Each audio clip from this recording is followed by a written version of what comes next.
حضرت بایزید بستامی کہتے ہیں کہ میں نے اپنی ماں کے آگے ہاتھ جوڑے، میں نے کہا امی تجھے راضی کروں یا رب کو راضی کروں؟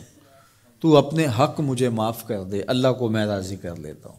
ماں نے کہا جاؤ پتر میں اجازت دیتی ہوں۔ گئے جنگلوں میں ذکر و فکر میں لگے رہے، تنہائی میں اس کو یاد کرتے رہے، دن رات ذکر کے چراغ روشن رکھے۔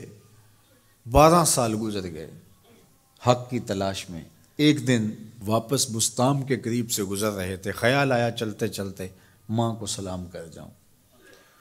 دروازے کو دستک دینے لگے تو اس خیال نے ہاتھ روک لیا کہ ساری زندگی ماں کو سکھ تو دیا کوئی نہیں، اب دکھ بھی کیوں دینے لگے ہو؟ رات کا ایک پہر بیت گیا ہے، سردیوں کی لمبی رات ہے، ماں بستر میں لیٹی ہوگی، تیرے لیے اٹھے گی، دروازہ کھولے گی۔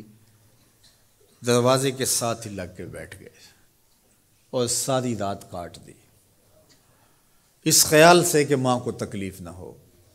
جب سحری کا وقت ہوا تو اندر سے جو نالی آتی تھی اس نالی سے پانی آیا، سمجھ گئے میری ماں تہجد کے لیے اٹھی ہے اور وضو کا پانی ہے، تو فوراً دروازے پہ دستک دی۔ اندر سے آواز آئی بیٹا بایزید میں ابھی آئی۔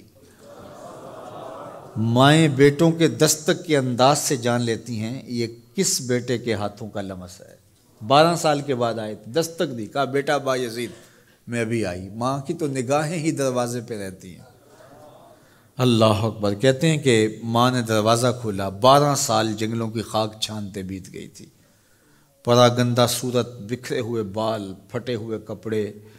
میری ماں کی جب نگاہ میرے پہ پڑی تو اس کی چشمان سے موٹے موٹے آنسو ٹپکنے لگے، اور اس نے ایسے ہاتھ پھیلا کے کہا مالک میرا بیٹا بایزید تیری طلب میں نکلا تھا، تو نے ابھی تک اسے اپنا قرب نہیں دیا۔ حضرت بایزید بستامی کہتے ہیں 12 سال کی ریاستوں سے جو کچھ نہیں ملا تھا ماں کے اٹھے ہوئے ہاتھوں سے مل گیا۔ میں نے کہا مالک میں تجھے کہاں ڈھونڈ رہا ہوں، تو کہاں موجود ہے؟ تو ماں باپ کی رضا اللہ کی رضا کا دروازہ کھولتی ہے۔ جن لوگوں کے ماں باپ ناراض ہیں اور وہ جا کے پیر صاحب کی خدمت کرتے ہیں، اور میاں ماں کے قدم چومو، باپ کی ٹانگیں دباؤ، ان کی خدمت کرو، تمہارے پہلے مرشد وہ ہیں، ان کو راضی کرو، پھر کسی شیخ کامل کی صحبت میں آنا، دیکھو کیسے دل کی بند کھڑکیاں کھلتی ہیں۔ ایک مرشد تو ناراض کر آئے اور دوسرے مرشد سے تمہیں کیا ملے گا؟ تو راستہ یہیں سے کھلے گا۔ والدین کو کبھی ناراض نہ کرو، والدین کو کبھی دکھ نہ دو، والدین کو کبھی تکلیف نہ پہنچاؤ، اور والدین کو بھی چاہیے کہ اپنی اولاد کو اپنا نافرمان نہ بنائے۔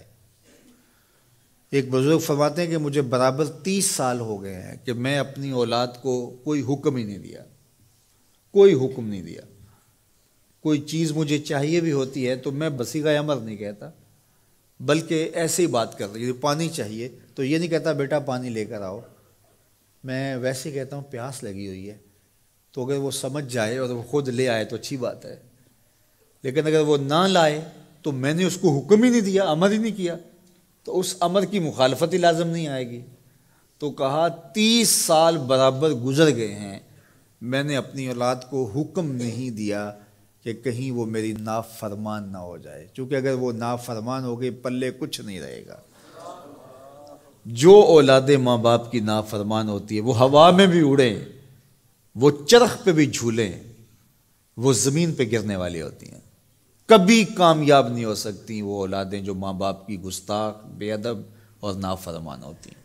وہی اولادیں سرخرو، کامیاب اور کامگار اور بامراد ہوتی ہیں جو ماں باپ کی خدمت کرتی ہیں، ماں باپ کی دعائیں لیتی ہیں۔ وہ ایک بچہ ماں باپ کے پاؤں دبا رہا تھا، تو ایک بچہ ایک بر اعظم میں، دوسرا دوسرے بر اعظم میں، تیسرا تیسرے بر اعظم میں بڑے بڑے کاروبار کر رہا تھا۔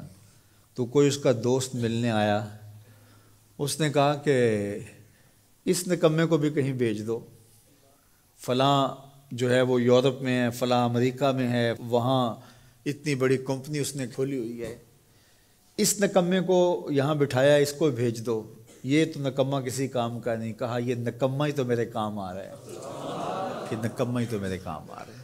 تو اولاد خوش نصیب ہے کہ اپنے ماں باپ کی خدمت کرے، اور ان کے ساتھ حسن سلوک کرے۔